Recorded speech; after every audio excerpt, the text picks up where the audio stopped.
कला की, संस्कृति की, साहित्य की नगरी है और इतनी प्राचीन नगरी है। ऐसा मुझे महसूस हुआ कि इस शहर की रग-रग में कला ही बहती है। इसका कोई भी गलियारा, कोई भी चौक, कोई भी रास्ता आप देखें तो लगता है कि वो कवितामय है, कलामय है।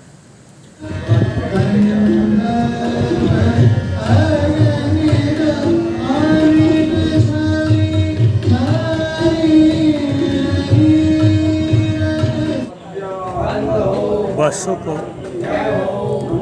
साहित्य और संगीत दोनों चीज़ें विरासत में मिली है। बसु के पिता आनंद बहादुर और बसु की फूआ, ये लोग बचपन से ही गाना बजाना करते थे देवघर में। और बसु के दादाजी प्रोफेसर धर्मराज बहादुर हिंदी और अंग्रेजी के निष्णात विद्वान थे और कला की कद्र करना जानते थे। समाज सेवा से, जन आंदोलनों से भी जुड़े हुए थे।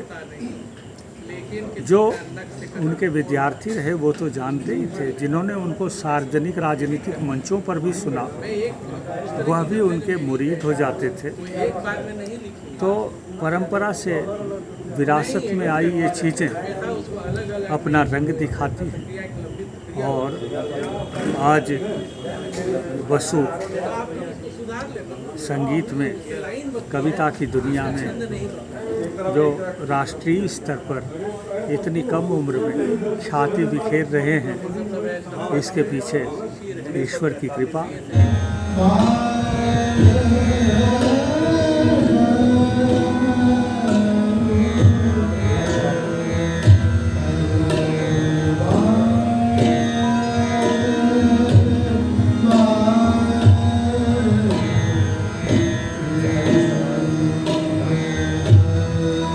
की अपनी मेहनत और विरासत का ज़बरदस्त योगदान है।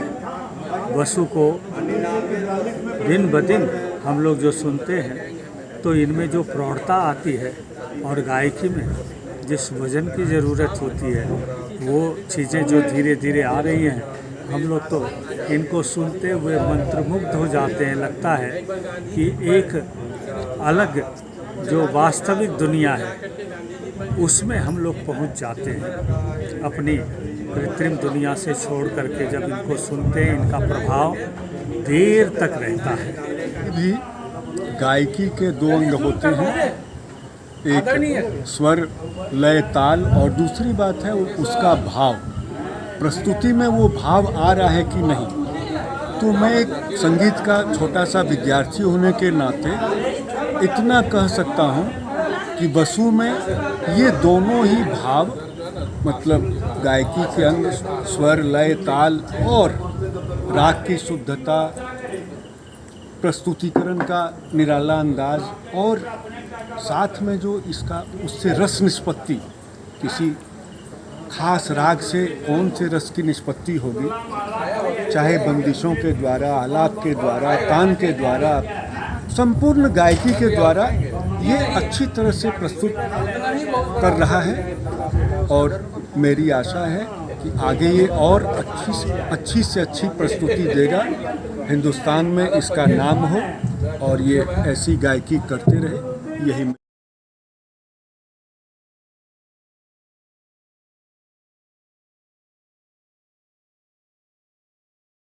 बसु बहुत बचपन से बहुत सुरीला था और उसके तान की या सुर की और ताल की भी बहुत अपने नैसर्गिक पकड़ थी।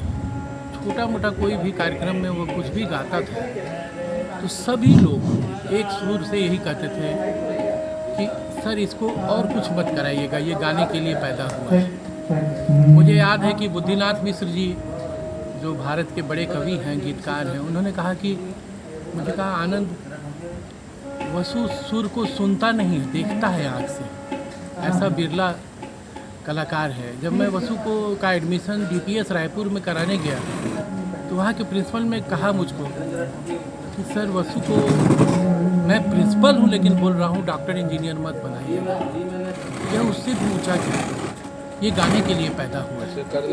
तो ये बात सिर्फ मेरे दिल की नहीं थी। दूसरी बात है कि मेरे दिल में भी एक पिता के अलावे एक संगीतज्ञ है, संगीतकार है। मैंने अपने कान से बहुत सारे लोगों के गायन को सुना है, तो मुझे एक पिता के रूप में नहीं, एक संगीत और सुर के समझ वाले व्यक्ति के रूप में भी लगता था कि कुछ विलक्षण है इस लड़के में।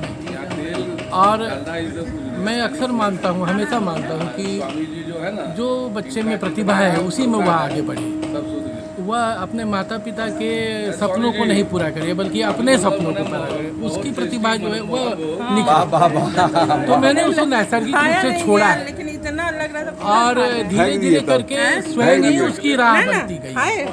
और ये अभी जहाँ तक है उसमें मेरा लेश मात्र भी योगदान है। मेरा योगदान सिर्फ उतना है जितना एक चिट्ठी को उसके गंतव्य तक पहुँचाने वाले डाकिये का होता है। तो वसु अगर को आप एक चिट्ठी समझिए, एक पत्र समझिए, तो उस पत्र को किसी और ने लिखा है और उसको कहीं और जाना है। बस बीच में थोड़ी दूर तक एक डाकिया के रूप में, पत्रवाहक के रूप में मैं एक जगह से दूसरे जगह तक पहुंचा देना चाहता हूँ। तो माता पिता के रूप में मुझे इतना ही लगा कि एक बहुत ख़ास चिट्ठी आई है विधाता के, विधना के यहाँ से, जो अपनी राह पर है। तो मैं कुछ रोकूं नहीं, कम से कम उसको जाने दूँ जहाँ जाने के लिए वह।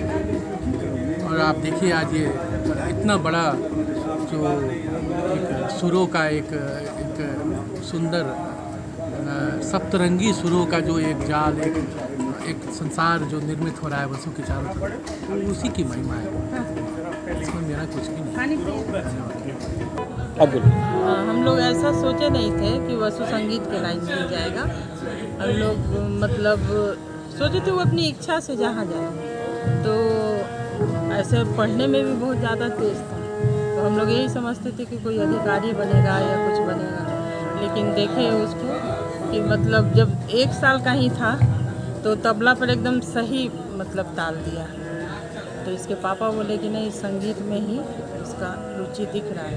और फिर बड़ा भी हुआ तो मतलब करीब 8-10 साल का हुआ तो उससे पूछे भी, तो बोला कि हम लोग अपना कभी नहीं थोपे। हाँ, हमारी इच्छा यही थी कि वसु जिसमें खुश रहे वही चीज़ करे हमेशा से, उसी का हम लोग ध्यान दिए। अपना कभी नहीं थोपे कि बेटा तुम ये करो, बेटा तुम ये बनो, या ऐसा खाओ, ऐसे रहो, कुछ नहीं, इसी चीज़ बने। और इसमें तो कभी भी नहीं। अभी बहुत अच्छा लग रहा है, वसु की इच्छा पूरी हो रही है। वसु जो चाह रहा था वो उसी में आगे जा रहा है।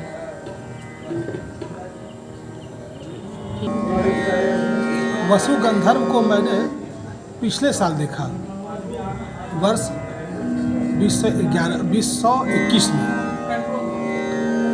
मैं जानता था कि वसु के जो पिता हैं प्रोफेसर आनंद बहादुर, वो संगीत में निष्णात हैं। उनकी जो बुआ हैं अर्चना बहादुर जी, उन्होंने संगीत में बहुत ऊंचा मुकाम पाया है। इनके जो पितामह थे स्वर्गीय धर्मराज बहादुर, उनको भी संगीत की बहुत अच्छी समझ थी। तो मुझे लगता था कि यह बालक भी संगीत में अच्छी गति को प्राप्त होगा।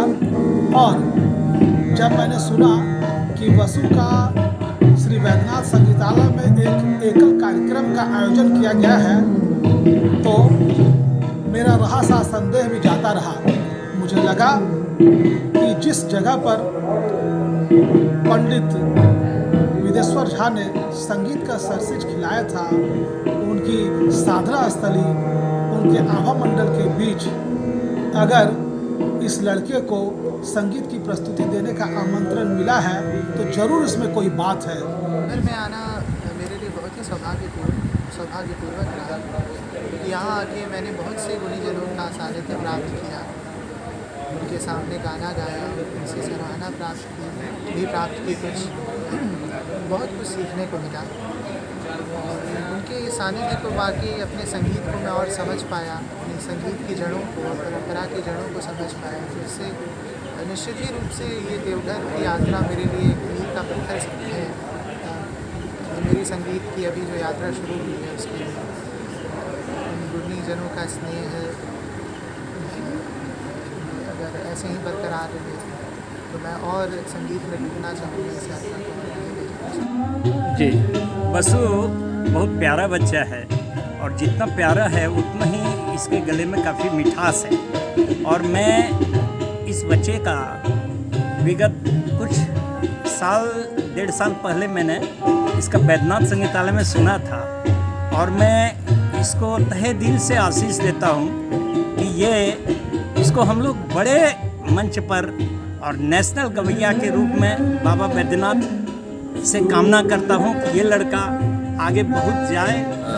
वसु जी को हम लोगों ने कल से सुन रहा है और कल से सुना है और वसु जी में सही में अभी नई जनरेशन के बारे में अगर उसमें बताया जाए तो बहुत ही ज़्यादा टैलेंटेड बच्चा है और हमारे देवघर का ये नाज है ये। और इतने गुणीजन माने इतने गुणी के पास वो जा रहे हैं अभी जो इंटरनेशनली बहुत ही फेमस है, पंडित अजय चक्रवर्ती, जिनको हम लोग बचपन से सुनते आ रहे हैं। उनका कोई जोड़ा भी नहीं हम लोग उसमें अगर अभी के में अगर हम लोग खोजें उनका कोई जोड़ा नहीं उसमें मिलता है।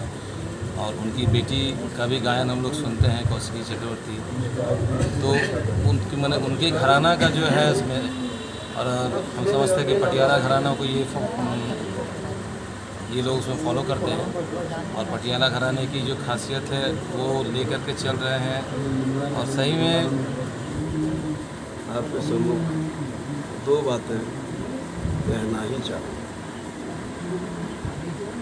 ये जो हमारे वसु जी हैं ये एक बहुत अच्छे और बहुत ही अच्छे उभरते कलाकार चले आ रहे हैं। ये प्रतिभा अक्सर बढ़ती चली जाती है और इनका रियाज बढ़ता ही चला जा रहा है। और ये एक अच्छे गायक के रूप में मैं चाहता हूँ कि ये कल सुनिश्चित हो कि हाँ ये एक प्लेबैक सिंगर बन रहा है। इनकी आवाज़ इतनी प्यारी है, इतनी मीठी है और इनका स्वर इतना प्यारा है, इतना प्यारा स्वर लगाते हैं और एकदम चित्त से एकदम शांत जो चाहिए गायन को वैसा वो मिजाज ठीक वो मिजाज